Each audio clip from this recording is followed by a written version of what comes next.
저는 창립주의를 이제 어떻게 설교를 할까 하다가 정말 우리가 어떻게 창립주의를 해야 되나 하는데 우리 시점에서 한번 봤으면 좋겠다 생각이 들어서 자, 우리가 다 하는데 뭐가 안 돼요? 여호와께 돌아오는 것들이 잘 안 돼요. 여기 왔다고요? 아직 다 안 왔어요. 근데 이걸 우리가 말하는 거예요. 교회 안에 오신 분들 중에 예배 드리는데 그리스도를 다시 만날 분들, 복음을 다시 드려야 할 분들이 있어요.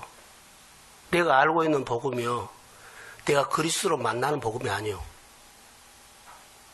잘 몰라요. 근데 오늘 설교를 하면서, 설교를 준비하면서 사람들이 아는데 그리스도를 모른다. 교회 봉사, 또 하나님의 이름을 걸고 열심히 살고 복을 받는데 누구만 몰라요? 그리스도를 몰라요. 주님은 오늘 6장 6절에 보면 제사보다는 나를 알아라고 말한 거예요. 우리의 인생은 가장 삶을 윤택하게 하는 것이 뭘까요? 라고 하면요. 예수를 믿고 내 삶이 내가 흡족해야 돼요. 따라해 보세요. 기름진 마음. 윤택해야 돼요. 근데 많은 것은 얻었는데 마음이 윤택하지 못해요. 당당하지 못하다는 거죠. 이덕 있고 뭐하건데 다 너무 윤택하지 못해요. 허예요. 그러니까 그리스도가 우리 안에 들어오면 허하지는 않거든요.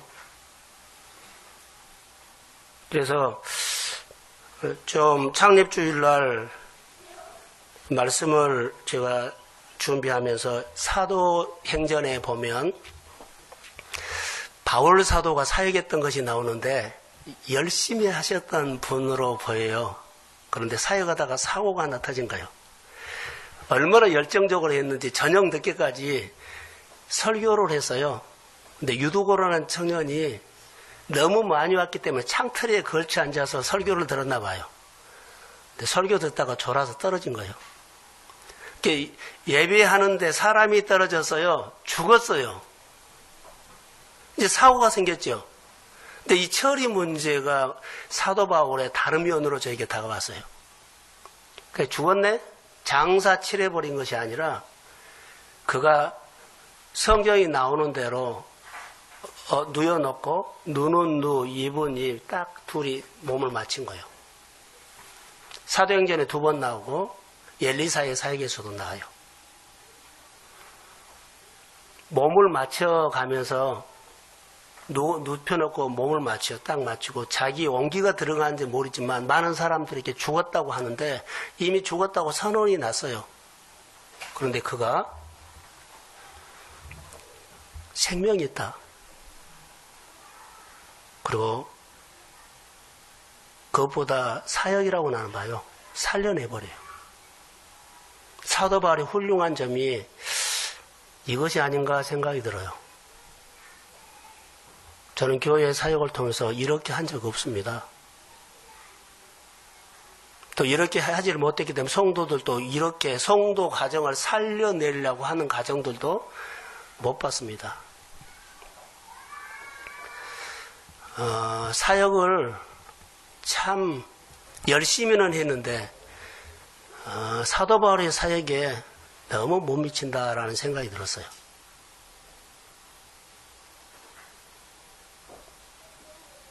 사도행전 20장 7절에서 11절에 나와요. 그런데 10절 말씀이에요. 살려내버려요. 우리는 성도들의 생활과 또 성도들 가정의 자녀들을 보면서 이런 부분들이 나는 내 자녀들이 내 사업이 내 일터가 내 이웃을 이렇게 살려냈다는 이야기가 복음의 이야기예요. 근데 이 복음의 이야기가 교회에 없으면 어느 시점까지는 모이다가 어느 시점 되면요 다 빠져나가 버려요. 그리스도의 몸된 교회 안에 그리스도의 제자가 없고 엉뚱한 사람들이 자리를 다 차지하고 있다는 거. 이게 주님의 핏값으로 세운 교회의 모습이 아니라는 겁니다. 복음을 다시 듣고 만날 사람들이 많지만 우리가 이런 사역을 좀 했으면 좋겠다 생각이 들었어요. 교회는 주님의 핏값으로 반석위에 세운 교회라고 하지만 그 안에 있는 예수의 생명과 예수의 혼 정신은 없어요. 이걸 우리가 한번 말씀을 통해서 한번 도전받으시기를 주의 이름으로 소원합니다. 그리고 두 번째로 하고 싶은 것은 오늘 아침에 어린이 설교를 하면서 기도원 얘기를 했어요. 그런데 교회 일을 하면서 이런 사람들이 많아요. 너무나 소심한 사람들이 많아요. 일 좀 하자 그러고 은혜를 받았다고 하는데 은혜 받은 것은 사실이에요. 공부도 있어요. 재능도 있어요. 은사도 있어요. 근데 하나님의 일에는 너무 소심한 거예요. 그 이상 안 해요. 그런데 기도원이 하나님께서 그를 불렀을 때 너는 용사라고 그랬는데 용사가 아니에요. 미디안을 통해서 여러 가지로 그는 갇혀있고 숨어있고 타작을 하는데 바람이 분 데서 타작을 해야 되는데 어디 굴 속에서 타작을 해요. 미디안 사람이 이 일이 다 무서워서. 근데 기도원에게 하나님께서 이렇게 말하거든. 너에게 내가 함께한다. 그리고 미디안 사람을 그 어마어마한 13만 몇만 명을 14만 5천을 미디안 사람을 한 사람 치듯 너에게 능력을 줄 것이다. 자, 할렐루야. 자, 아침에 이렇게 적용했어요. 홍해를 어마어마한 홍해지요. 너에게 힘을 줘서 꼬랑 건너듯이 건너게 할 것이다. 할렐루야. 이런 힘을 하나님이 우리 안에 내적인 줬어요. 홍해를 꼬랑 건너서기 14만 5천 한 사람 치듯이 이렇게 준다는 거예요. 근데 그 소심한 사람에게 이 말이 들어오니까 안 받아들인 거예요. 근데 하나님 앞에 그가 나와 함께하는 것을 증거해 달라고 해갖고 하나님이 그에게 함께하는 것을 보여줘요. 그리고 그가 용사가 돼요. 우리 성도들이 그리스도 안에서 예수 믿는 사람들은요, 용사가 되십시오. 큰 용사가 될지어다. 그런데 아멘 해놓고는 일하는 거 보면 너무 소심하다는 거예요. 소심해요. 그래서 교회는 큰 용사를 키워내는 교회가 되는데 큰 용사를 키워내야 돼요. 뭘로? 복음으로. 여러분 다 큰 용사 되기를 원하고 꿈도 있고 그러지요. 그런데 너무 소심하다는 거. 우리가 그리스도의 복음을 가지고 자기 안에 갇혀있는 그 소심함이 있죠. 이것을 걷어내야 큰 용사가 될 줄로 믿습니다. 오늘 호세아서를 보면 자 여러분 잘 들으세요. 호세아서의 그 당시에는 이런 시대입니다. 자 열심히 돈을 벌었고 저축도 했고 집도 샀고 성공도 있고 사업도 괜찮하게 되고 그리고 여러 가지 일을 괜찮해요. 잘했어요. 그만큼 생활이 잘 열심히 살았거든요. 그런데 그들이 사는 것만큼 아까 말한 것을 윤택하지 못해요. 열심히 노력하고 돈도 벌었고 집도 사고 했는데 그가 행복하지 않는다는 거예요. 만족을 못 느껴요. 그리고 여러 가지로 경제적으로 좀 풀어지기가 하는데 많이 일한 것처럼 경제적으로 풀어진 것이 잘 없어요. 내가 하나님 앞에나 사람 앞에나 교회 앞에서 성실하게 착하게 정말로 살거든요. 근데 노력하는 것만큼 안 풀려요. 이스라엘 백성들이 그때 당시에 그랬다는 거예요.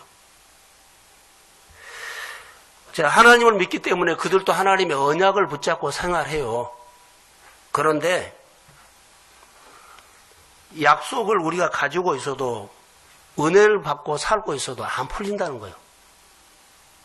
이 문제가 호세아 시대의 문제인데 오늘 우리의 문제가 되지 않겠나 생각이 들어요. 자, 성경을 한 군데 보겠습니다. 9장 2절을 한번 띄워주세요. 자, 시작.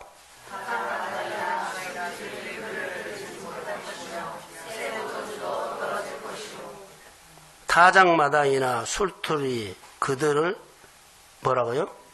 기르지 못할 것이며 새 포도주도 떨어질 것이다. 타작마당에서 굉장히 많은 수확을 거둔데 하여튼 돈도 벌어요. 가을에 농사를 지어서 추수를 하면 곡식도 곡간에 많이 쌓아 놓은데 이것은 하나님의 은혜거든요. 그리고 포도즙 틀에도 잘 만들어 놓고 가족들이 열매를 따면서 창고에 넣어 놓고 이렇게 좋겠다고 하는데 이것을 남존일 다 시킨다는 거예요. 다 새 나가버려요. 자, 한 군데 더 보겠습니다. 9장 6절을 한번 띄워주세요. 자, 시작.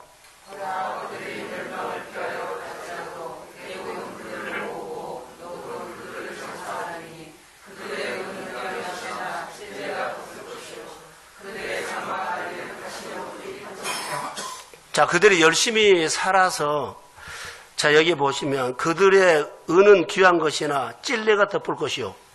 그들의 장막 안에는 가시덩굴이 퍼지리라. 이런 원인이 뭐예요? 여하튼 은이 모으고 금도 모으고 막 그래요. 통장에 돈도 모아져요. 그런데 찔레가 덮을 것이요. 귀한 보석, 귀한 것을 저축을 했고 땀 흘려서 돈 안 쓰고 안쓰럽게 벌어서 모아놓았는데 나중에 보니까는 내가 쓰지 못한다는 거. 여하튼 이상하게 내가 쓰지 못하고요. 어떤 일이 되고 어쩔 수 없이 그냥 이런 일을 우리가 생활을 하면서도 그냥 어떻게 해요? 하나님 앞에 질문을 안 던져. 왜 그럽니까? 그냥 그런 줄 알고 그냥 또 거기 묻혀서 따라가요. 그들의 장막 안에는 가시덤불이 퍼진다 그랬어요. 애써서 집을 한 칸 장만했는데요. 그 집을 또 예쁘게 인테리어해서 잘 가꾸고 정말 잘 사는데 그게 보금자리가 되지 못한다는 거. 어떻게 해서 하나님의 백성들의 집안에 가시덩굴이 퍼진다는 것입니까? 라고 말하는 거예요. 행복하지 않다는 거예요. 문제가 가시처럼 찌르고 이런 상황들이 호세아 시대예요. 또 성경에 보면 이러네요. 에보라마 에보라마 북왕국을 두고 하는 말입니다. 근데 북왕국 이스라엘이 아수르에게 멸망을 당합니다. 그들이 쌓아두고 모았던 은금은 아무 소용없다. 다 빼앗겨버렸다는 겁니다. 예, 빼앗긴 줄 아죠. 그들이 그 땅 주인이 은금을 모았던 그 주인이 포로로 잡혀가 버려요.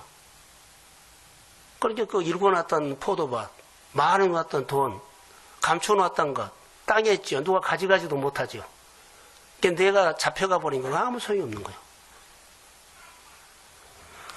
우리가 마음을 빼앗기면 이런다는 겁니다. 자, 여러분 한 군데 더 봅니다. 호세아서 8장 1절을 보겠습니다. 자, 시작.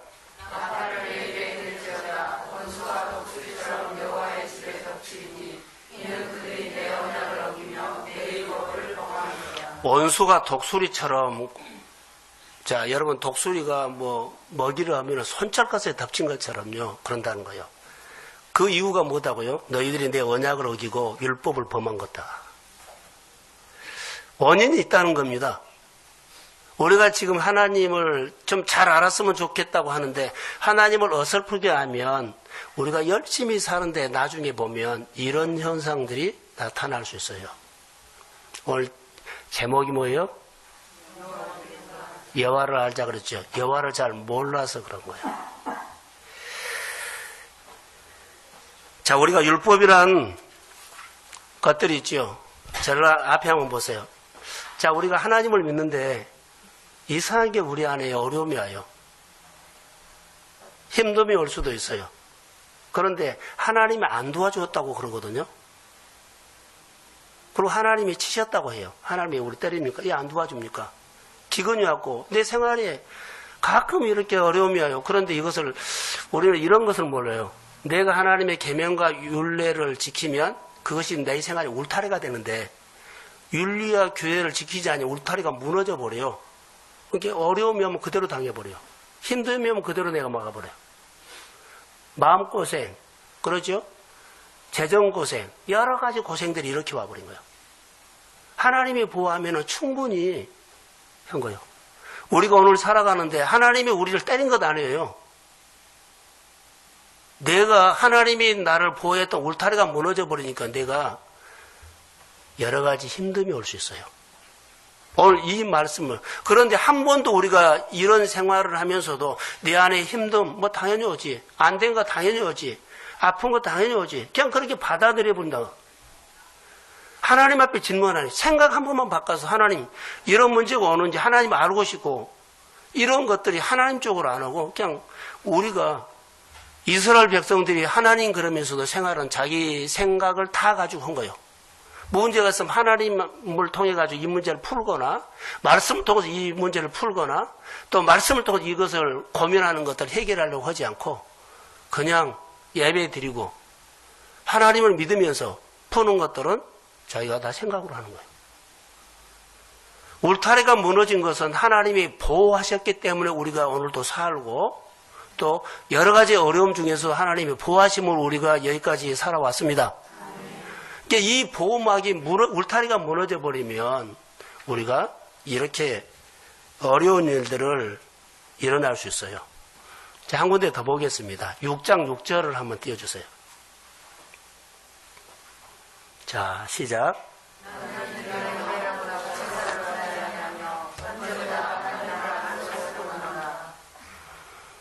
자, 여기 보시면 나는 인애를 원하고 제사를 원하지 아니하며 번제보다 하나님을 아는 것을 원한다.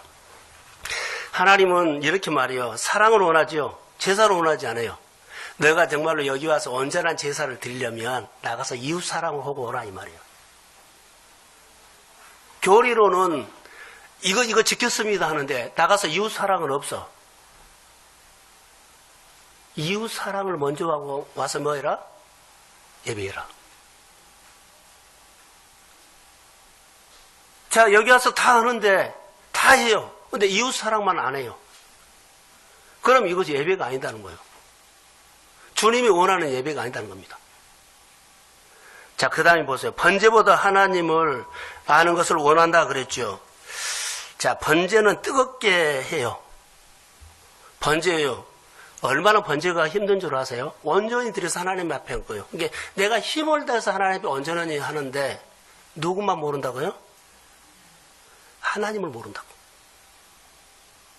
예배 방식으로 신앙 살아가는 것으로는 번제, 힘을 다해서 하나님 앞에 번제를 드는데 그 번제 드린 사람이 하나님을 몰라.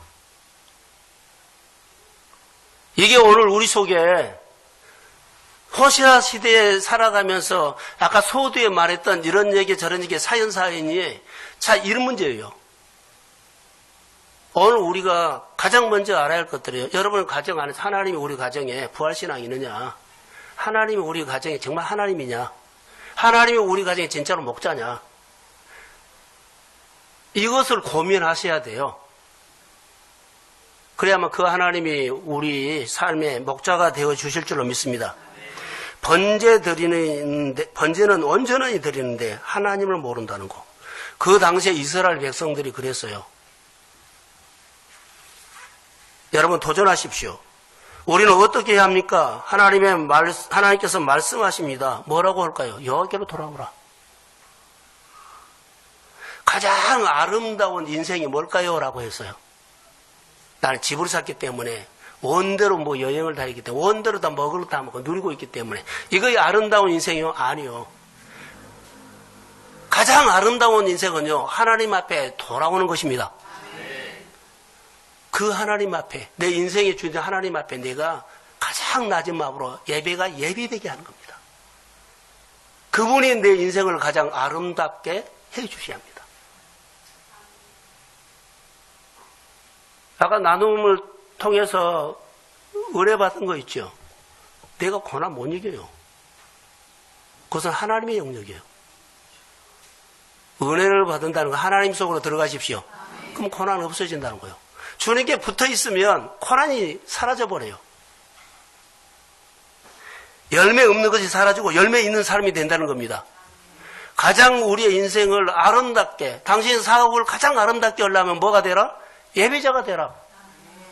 당신이 장사하는 거, 당신이 사업하는 거 가장 아름답게 사람들이 박수 쳐주고 나도 윤택해지고 사람들에게 본이 되는 것이 하려면 뭐가 되라?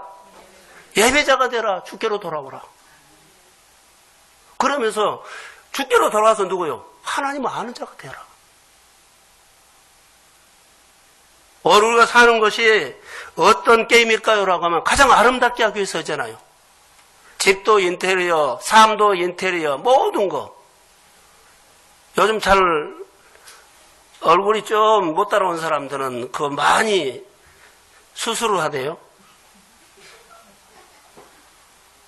근데 그런 것들이 다 우리 가꾸는 거 아니에요. 그러나 예배로 통해서 내 마음을 가꾸십시오. 그럼 하나님이 내 생활을 윤택하게 해요. 그래서 오늘 아침에 제가 집사람과 오는데 오늘은 얼굴이 좀 하얀 것 같아요. 그래요. 그래서 제가 그랬어요. 주일날이면 하나님이 이렇게 환하게 해줘. 평일날은 시커멓게 하는데 주일날은 하나님이 이상하게 나를 얼굴을 환하게 해. 할렐루야. 평소 그런데 오늘은 얼굴이 하얘요. 제가 어머니를 닮아서 반점이 많이 생기거든요.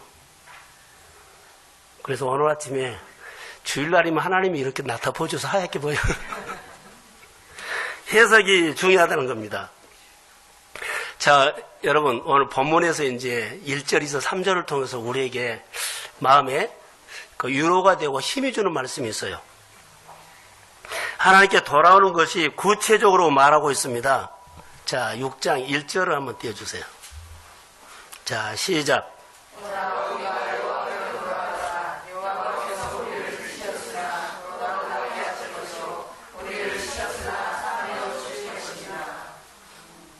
여호와께서 우리를 찢으셨고 우리를 치셨다. 이것은요, 어느데 사실은 울타리가 무너져서 내가 그렇게 느끼는 거예요.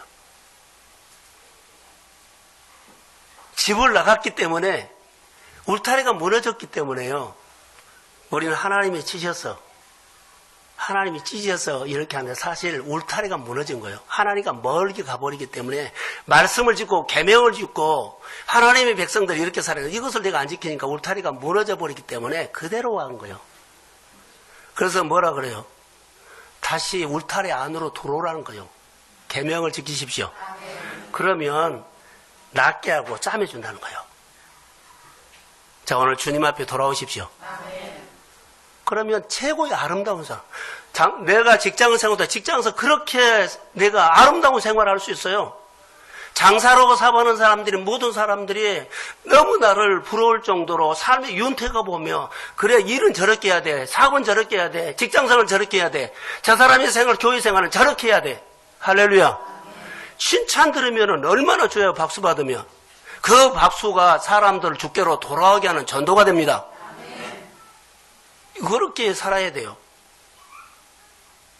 여기 보시면 돌아오라. 찢었고 치신 것이 아니라 그들이 울타리가 무너져 버리긴 그렇게 당한 겁니다.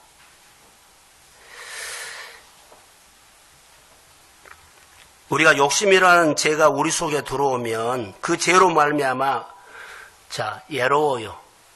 갈등이 생겨요. 그리고 마음이 황폐해지고 상처와 때로는 눈물이 따라다녀요. 너무 마음에 생각이 이런 것들이 날 줄줄줄 따라다니는 거예요. 여러분, 십자가에 죽어야 한 줄 아세요? 십자가에 죽으면 내 몸에 붙어 있는 거 있죠. 여러 가지 따라 달랑달랑 붙어 있는 거 세상 것들이 있어요. 내가 죽으면은 그들이 기생할 것이 없기 때문에요. 다 없어져 버려요. 고민도 염려도 안 되는 것도 다 없어져 버려요. 그래서 죽으라는 거예요. 그 예수의 생명으로 사십시오. 그러면 다 돼요. 내가 안 죽으면 안 죽은 것 때문에 내 안에 기생을 해요. 세상 것들이. 모든 것들이 내 안에 붙어서 기생해. 그리고 나를 힘들게 해. 내가 죽어버리면 끝나버린 거예요. 기생을 못하니까 없어져요. 내 옛사람이 살아있는 한 세상적인 모든 것들은요, 다양한 방법으로 나에게 와서 기생한다. 그리고 나를 힘들게 한다. 내 삶을 힘들게 한다. 그러나 내가 주님과 이렇게 십자가에 못 박아 죽어버리면은 다 없어요. 영적인 것으로 주님이 주시는 은혜로 우리 생활들이 윤택해지는 삶이 될 줄로 믿습니다. 이게 주께로 돌아오라는 거예요. 이게 오늘 우리 가운데 있어야 돼요. 그런데 여러분 보십시오. 어떤 일을 통해서 내가 깨달았어요. 아, 이렇게 살면 안 되겠구나. 깨달았는데 문제가 하나 있어요. 어디로 돌아갈 곳이 없는 거예요.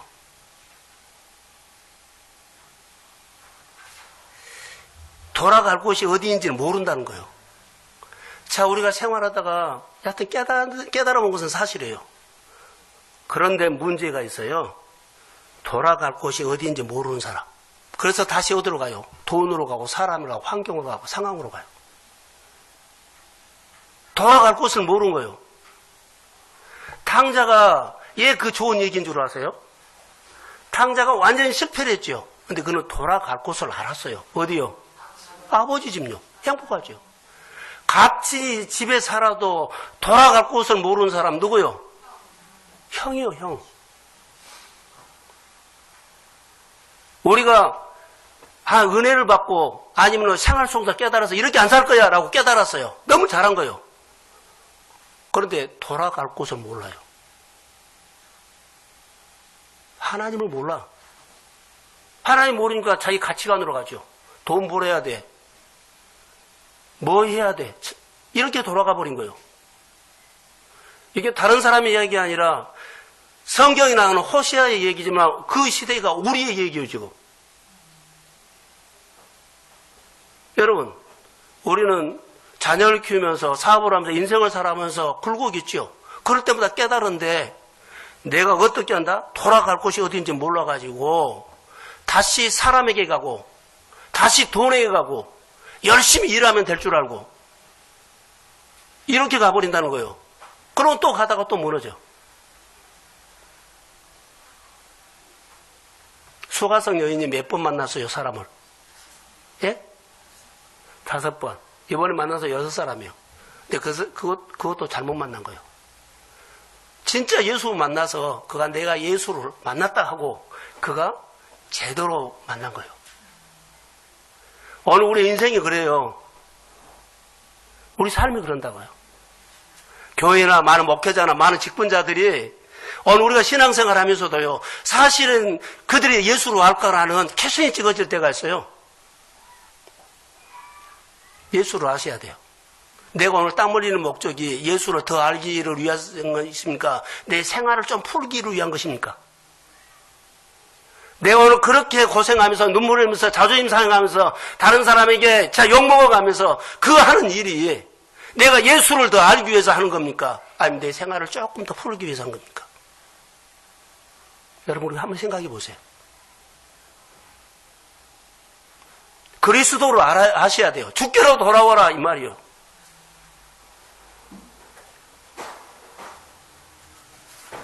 우리는 돌아갈 곳이 없다면 어떻게 하시겠습니까?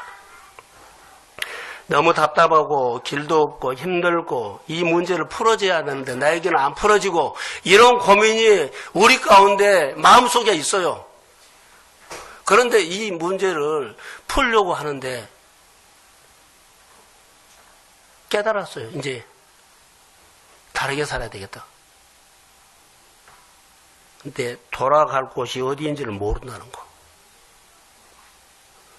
그래서 뭘 해요? 다시 열심히 돈 벌자. 열심히 사업하자. 열심히 성실하게 살자. 법 없이 살자. 온전하게 살자. 착하게 살자. 다 맞는 얘기예요. 그런데요, 딱 모르는 것이 있어요. 하나님을 몰라요. 자, 성경 한 군데 더 보겠습니다. 5장 13절을 한번 띄워주세요.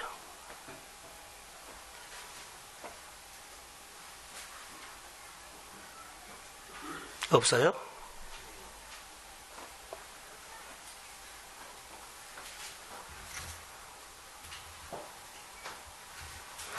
자, 제가 한번 읽어드리겠습니다. 자, 한번 성경 보세요. 5장 13절. 에브라임이 자기의 병을 깨달으며 유다가 자기 성을 깨달았고 에브라임 여기 있어요. 자, 한번 앞에 보세요. 자, 시작. 에브라임이 자기의 병을 깨달으며 유다가 자기의 상처를 깨달았고 에브라임은 아수르로 가서 야레 왕에게 사람을 보냈으나 그가 능히 너희를 고치지 못하겠고 너희 상처를 낫게 하지 못하리라. 자, 에브라임이 자기의 병을 깨달았고 유다가 자기 상처를 깨달았어요. 자, 우리가 살다 깨달았어요. 그런데 아수르를 의지해버려요. 사람 따라가 버리고 우리나라가 망하면 아수르를 의지하면 나라를 지켜주겠지. 내 생활이 좀 어려우면 저 사람과 관계하면 저 사람이 나를 좀 도와줘가지고 내가 좀 풀어지겠지. 이렇게 하면 안 된다는 거예요. 결국 못했다 이 말이에요. 어디로 갈 길을 모르는 거예요. 아브라함이 자기 병을 깨달았으며 유다가 자기 상처를 깨달았어도 아수르에 가버렸다. 요즘 이게 호세아서의 문제가 오늘 우리의 문제로 똑같이 다가오고 있습니다. 여러분, 우리에게 생긴 문제를 가지고 종종 실수도 해요. 그런데 찾아갈 곳이 어딘지를 모르는 것이 더 고민이에요. 자, 교회 와서 예배 드리고 갔지만은 어떻게 해요? 또 나가서는 어디를 가지? 누구를 만나지? 어떻게 볼지 고민할 거예요. 내 문제를 풀 수 있는 것은 하나님인데 하나님 앞에 깊이 들어가서 심령이 통한 기도라든가 하나님 앞에 하나님이 내게 오시도록 내 것을 하나하나 내려놓고 이것이 아니라 예배는 딱 내려놓고 번제는 내려놓고요. 하나님은 모르니까 아수로 찾아가요. 그 방법으로 풀어준 줄 알아요. 여러분 답답하지요? 우리가 미래가 잘 모르겠죠? 세상 방식으로 하는 노력을 많이 하거든요. 네, 말씀을 다시 한번 여러분 보십시오. 자, 아멘. 그리고 힘써 하나님께 돌아온 것. 자, 어제 저녁에 젊은이 예배와 남정도 예배를 드리면서 핵심 하나가 있어요. 자, 사도행전 4장 31절을 한번 띄워주세요. 자, 시작.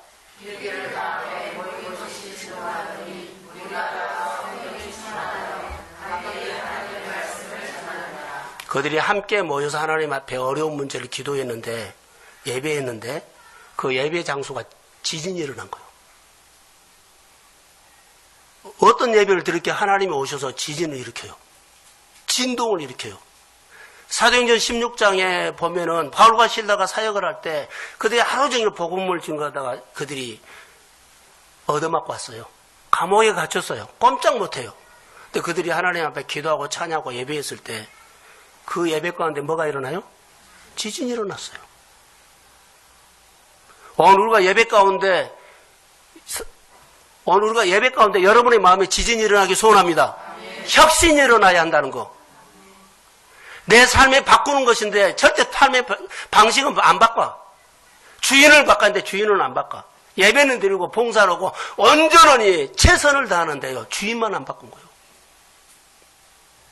그대로 살아요. 예배를 드렸더니 역사가 일어났어요. 지진이 일어난 거예요. 그 내용을 보니까는 무리가 다 성령이 충만하여 담대히 하나님의 말씀을 전하니라. 사랑하는 성도 여러분, 담대해진답니다. 길이 보인답니다. 이것을 오늘 우리에게, 자, 돈이 많으면 내 생명이 윤택해지나요? 아닙니다. 하나님 앞에서 사는 삶이 하나님의 내 삶을 윤택하게 하셔야 합니다. 자, 아멘. 여호와는 나의 목자시니 하나님이 나 목자라고 간증이 있나요? 그리고 내 생활에 돈이 있고 없고 집이 있고 없고 상관하지 않고 내게 부족함이 없나는 간증이 있나요? 하나님은 우리에게 꼭 필요한 것은 반드시 주십니다. 해가 뜬 것처럼. 아무리 저녁이 늦어도 아침에는 반드시 해가 뜹니다. 겨울이 아무리 길어도, 겨울이 아무리 추워도요, 봄이 옵니다. 여름도 옵니다. 하나님의 백성에게는 하나님이 아무리 더디게 온다 할지라도 반드시 옵니다. 그러니까 이것을 기다리고, 믿음으로 기다리고 그 하나님 앞에 예배 드리고 어디로 가요? 아수로 가지 말라는 거. 기다리다가 아수로 가요. 기다리다가 다른 방법을 취해요. 아니라는 겁니다. 성령의 그 마음을 붙잡아서 그것을 하나님 앞에 믿음으로 기다리는 겁니다. 자, 하나만 더 보겠습니다. 오늘 3절을 한번 보겠습니다. 3절. 자, 시작. 그러므로 우리가 여호와를 알자, 진짜 여호와를 알자. 그의 나타나시는 새벽 같이 어둠이 없나니 비와 같이 땅을 덮이는 늦은 비와 같이 우리에게 임하시리라 하시라. 자, 하나님이 우리에게 주신 메시지에 가장 중요한 것은 여호와를 알자, 힘써 알자 그러지요. 자, 여러분 앞에 한번 보세요. 하나님을 잘 알 수 있는 자리가 있어요. 하나님의 소리가 잘 들리는 자리가 있어요. 그 자리만 가면 하나님이 느껴져. 그 자리만 가면 내가 성경을 보는데 하나님이 보여. 그 자리만 가면 하나님이 나를 만진 것을 느껴요. 그 자리만 가면 하나님과 친하게 교제할 수 있는 자리. 그 자리가 있다는 거예요. 내 인생을 눈부시게 할 수 있는 자리가 있어요. 그 자리가 예배 자리입니다. 그런데 우리는 내가 오늘 현상에서 뭐 조금 하면은 조금 일어나는 거 가지고 잘 된 줄 알아요. 아니요. 지난주에 설교 가운데 100을 가지고 그러죠. 100만 원짜리 늘 할 수 있는 것만 일만 찾았어요. 하나님께서 나 비전을 1000만 원을 가지고 일할 수 있는데 돈이 없는 거예요. 그래서 내가 하나님 앞에 이 1000만 원짜리 사업을 감당할 수 있는 힘을 주세요. 극복해서 그릇이 커졌어요. 그럼 그릇을 키워나간 것이 하나님 아는 거거든요. 근데 우리는 100만 원짜리 가지고 여기 넘치고 고봉으로 넘치고 흘러넘치고 너무 좋아라고 그래요. 그릇이 안 커진 이상은 그의 삶은 오늘 계절은 너무 좋을 수 있는데 10년 후에 그것은 100만 원짜리 그릇으로 또 힘들어져요. 이스라엘 백성들이 바로 그것입니다. 마음에 혁신이 일어나야 합니다. 우리가 하나님을 알지 못하면 환경을 못 이깁니다. 벽이 있으면 벽 앞에서 머리를 써버립니다. 방법을 써버립니다.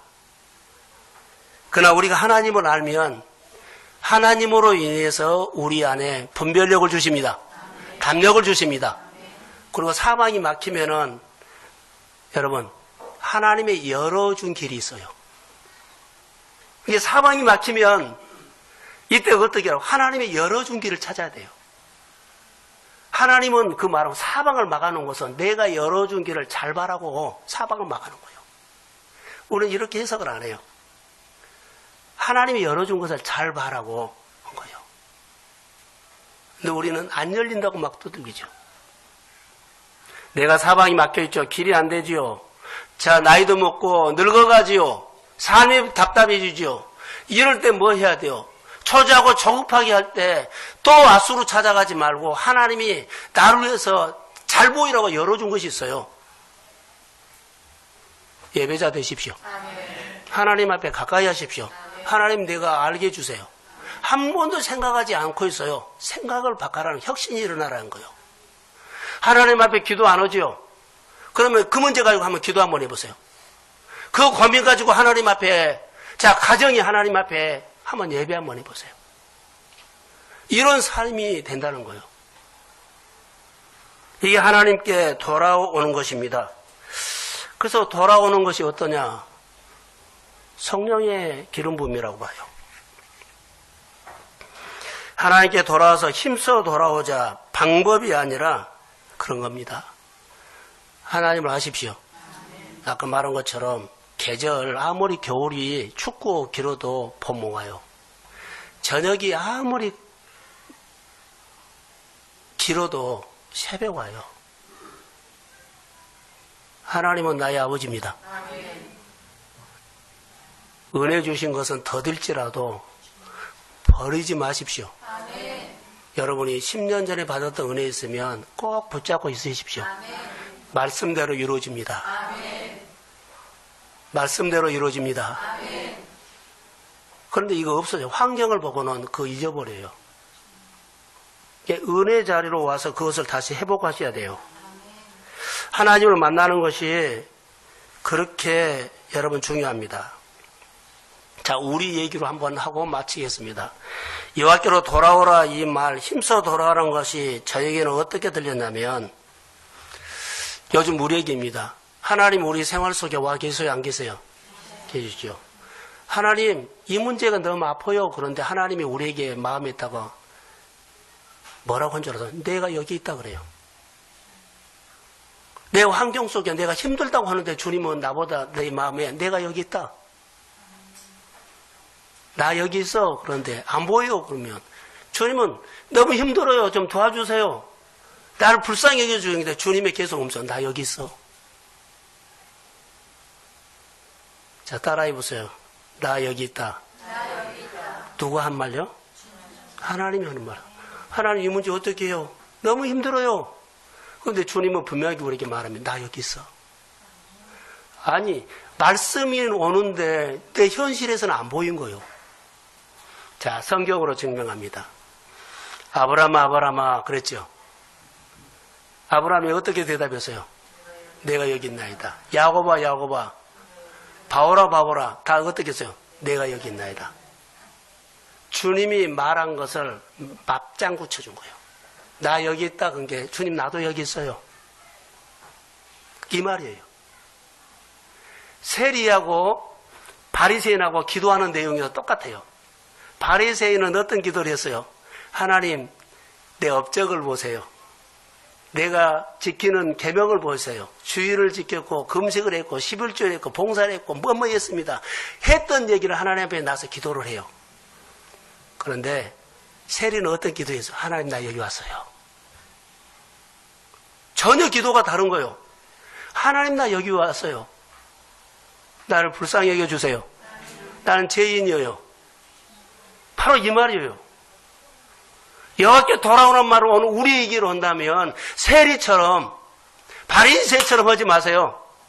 나는 교회에서 이렇게 열심히 봉사하고 또 여러 가지 일을 이렇게 했고 이루었습니다. 그래서 나는 이런 사람입니다. 더 잘할 것입니다. 더 도와주세요. 이런 말 하지 말고 세리처럼요. 고기도 달들이 못하고 낮은 목소리로 작은 목소리로 낮은 자세로 주님 나 여기 왔어요. 날 불쌍히 여기주세요. 이게 돌아오는 거예요. 내가 교회에 또 하나님을 이렇게 열심히 하고 열심히 했는데 이런 말을 하지 마세요. 주님 앞에 와서 주님 나 왔습니다. 나를 불쌍히 여겨주시고 오늘 예배 가운데 나를 만나주세요. 나를 어루만져 주세요. 내가 이제는 내가 주님을 만나고 나로 통해서 사람들이 주를 알기를 원합니다. 우리 교회가 창립주일날 꼭 하고 싶은 말은 이겁니다. 세리처럼 주님 나왔습니다. 성전에 올 때마다 주님 나왔습니다. 내 삶에 주님이 필요합니다. 주님 나를 도와주세요. 주님이 내 인생을 위해서 사방으로 열어놓은 것이 나는 안 보이는데 주님 나 여기 있습니다. 주님 나 왔습니다. 나의 눈에 보여주세요. 내 마음에 느끼게 해주세요. 교만하지 마세요. 낮은 마음으로 하나님의 은혜를 구하면서 우리 교회의 모든 성도들이 하나님 앞에서 코람대우로 살기로 주님의 이름으로 축복합니다. 늘 하나님 앞에 와서 말씀 앞에 나를 세우고 주님 나왔습니다. 하나님의 은혜가 필요합니다. 이렇게 우리의 삶에 여러 가지 문제를 돌파해 가시고 미래를 끌어당겨서 걱정하지고 미래를 끌어당겨서 염려하지 마세요. 미래는 끌어당겨서 염려한 것이 아니라 미래를 기대하는 겁니다. 하나님이 내 삶을 열어주실 줄로 믿습니다. 그리고 내 삶을 윤택하게 하실 줄로 믿습니다. 그렇게 믿음으로 선포하며 승리하시기를 주의 이름으로 소원합니다. 예, 일어서시고. 하나님께서 동성교회를 주님의 핏값으로 이 자양동에 세워주셨습니다. 교회 열심히 다니면서도 교회를 사랑하는 마음이 조금이었다면 교회를 사랑하는 마음을 더하여 주시고 교회 속에 주님의 마음을 알고 주님을 더 알게 하옵소서. 열심히 봉사하고 열심히 충성하는 종들에게도 하나님을 모를 수도 있습니다. 하나님을 알게 하옵소서. 주께로 돌아오는 아름다운 이야기가 예배를 통해서 아름다운 가정의 이야기가 있기를 원하며 사업장에 아름다운 하나님의 이야기가 있기를 원하며 가정에 또 내 모든 하는 일에 하나님의 아름다운 간증이 있도록 예배부터 돌아오게 하옵소서. 성령님, 분명한 인생의 목적이 분명하면 두려움 없이 담대히 미래를 향해서 도전하며 말씀을 선포할 수 있습니다. 주께서 내 인생의 주인 되심을 믿습니다. 선하게 인도하여 주시고 아버지 하나님이 이제 5월달이 되는데 5월달에 가정의 달에 하나님 가정마다 하나님의 아름다운 일들이 일어나도록 축복하옵소서.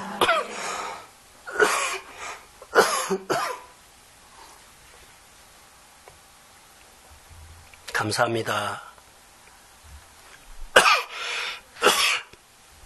하나님께서 우리 한 사람 한 사람을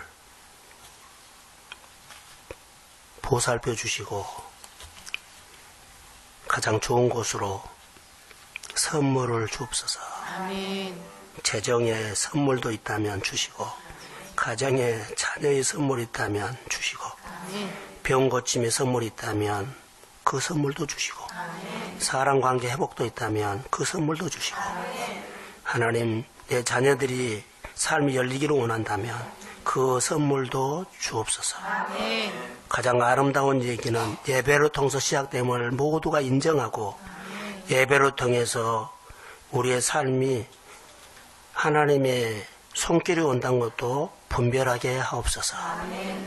찬양합니다. 교회 재정을 축복하시고 성도들의 재정을 윤택하게 하옵소서.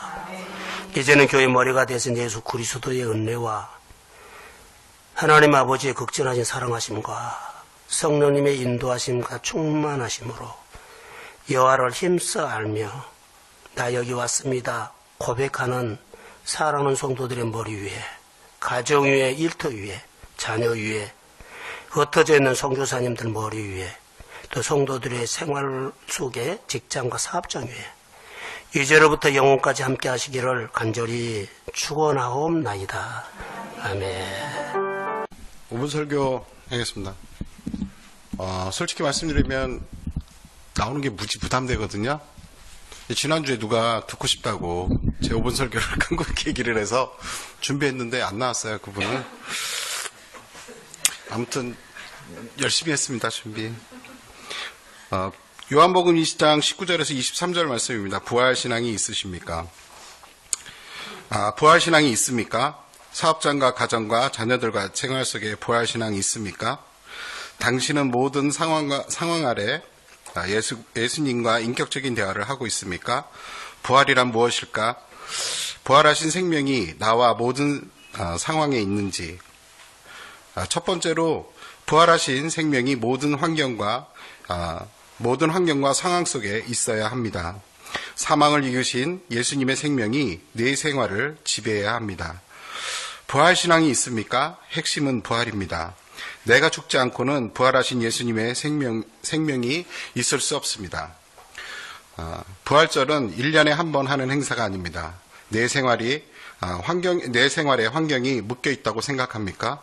내 안에 예수님의 생명이 살아계시고 그분과 인격적인 대화를 통해 그 묶임이 풀립니다. 예수님은 성경대로 오셨고 성경대로 죽으셨고 성경대로 다시 살아나셨습니다. 우리의 생활 역시 성경대로 이루어질 줄로 믿습니다. 100원으로 1000원의 일을 할 때 부족한 부분은 예수님께서 채워주심을 믿고 그 일을 할 때 우리의 그릇이 커집니다. 예수님의 권세로 다스리고 능력으로 이길 수 있습니다. 이것이 살아있는 예수님의 생명입니다. 본문에 부활하신 주님이 제자들에게 찾아와서 부활하신 첫 메시지가 너희에게 평강이 있을지어다. 제자들의 조마조마한 상황을 보시고 하신 말씀입니다. 나의 모든 상황과 환경이 묶여있는 것을 풀어주시는 것이 아니라 내 안에 결박을 풀어주시는 것입니다. 평강이 있을지어다. 말씀도 부활의 메시지입니다. 나에게 주어진 일에 사람과 환경을 보지 마십시오. 나의 그릇이 커지지 않습니다. 지금은 성령의 시대로 나의 모든 것 하나하나를 풀어주십니다. 나의 그릇을 크게 만드심을 알아야 합니다. 살아계시고 역사하시는 예수님의 능력을 인격적으로 만나야 합니다. 그것이 부활의 신앙입니다. 여기까지 말씀 썸머리 했었고요. 제가 오늘 드릴 말씀은 한 주간 제가 TV 한 내용 중에 한 신부님이 하신 말씀을 듣고 이 부활 신앙에 대해서 좀 많이 느끼게 됐는데요. 그 얘기는 군사정권 시절에 그 정치범으로 그 고통을 많이 받고 있는 한 죄수가 재판을 받기 위해서 그 대기실에 있는데 나비 한 마리가 들어왔었대요. 그래서 나가려고 하는데 그 문이 닫혀 있으니까 나가지를 못하는데 그 죄수 중에 한 분이 일어나셔서 그 총칼을 든 군인 사이를 지나서 그 나비를 창문을 열고 보내줬대요. 근데 그때 그분이 그걸 보면서 그 대단한 용기에 굉장히 놀랬대요. 추후에 이분이 나와서 그분을 찾아갔는데 그분이 신부님이시더래요. 그래서 그 신부님을 만나서 얘기를 했는데 그분이 그 생각을 했대요. 나도 이러한 고통과 어려움 속에 하나님을 믿으면 나도 이 고통을 이길 수 있을까 하는 기대로 그 신부님을 만나서 그 얘기를 했는데 신부님이 그러면 교회 나오지 말라고 얘기를 하더래요. 우리가 고통과 두려움을 이길 수 있는 건 우리의 영역이 아니라고 합니다. 그것은 신의 영역이라고 얘기를 해요. 그래서 두려움과 고통을 이기려고 한다면 아마 그 마음으로 예수님을 믿는다면 실망할 거라고 얘기를 하더라고요. 제가 그거를 보고선요, 우리가 주를 의지하고 그리고 그 답은 그분이 그 얘기를 다시 하셨대요. 그러면 어떻게 해야 합니까? 참고 기다리는 겁니다. 그 상황 속에서도 그분이 일어나서 그 나비를 보내주는 그 상황 속에서도 그분이 어떠한 상황이 들어닥칠지도 예상을 했지만 그걸 참고 그 두려움을 참고 이겨내려고 하지 않고 기다렸다는 거죠. 그 안에는 주를 의지하는 마음, 주께서 모든 걸 행하신다라는 그 마음을 가지고 했기 때문에 우리가 참고 기다리면 하나님께서 모든 것을 해주신다라는 그러한 믿음을 말씀을 하셨어요. 제가 그거를 느끼면서요, 부활신앙이라는 말씀이 매번 1년에 한 번씩 있는 것이 아니라 매 순간마다 우리는 죽고 다시 예수님의 생명으로 다시 부활하는데 영역싸움이라고 생각을 합니다. 내 안에 나를 지배하는 것과 하나님께서 다시 생명으로 부활하사 내 생활 영역 안에 나를 다스리는 그 영역싸움으로 보여지고요. 매일매일 나는 죽고 하나님께, 예수님께 내 생활의 영역을 내어드리는 그런 훈련이라고 생각을 합니다. 마지막에 예수님께서 본문 말씀의 마지막에 그렇게 되면 너희에게 평강이 있을지어다 라는 말씀을 주셨고요. 목사님이 주간 안에 저한테 말씀을 주셨던 내용이 있는데 이사야 60장 마지막 절 9절 가지고 마치도록 하겠습니다. 마지막 절에 뭐가 되었냐면요, 그 작은 자가 1000명을 이루고 그 약한 자가 강국을 이룰 것임을 때가 되면 나 여호와가 속히 이루리라 말씀하셨습니다. 우리가 참고 기다리면 모든 것은 하나님께서 속히 이루어 주실 줄로 믿습니다. 네, 감사합니다.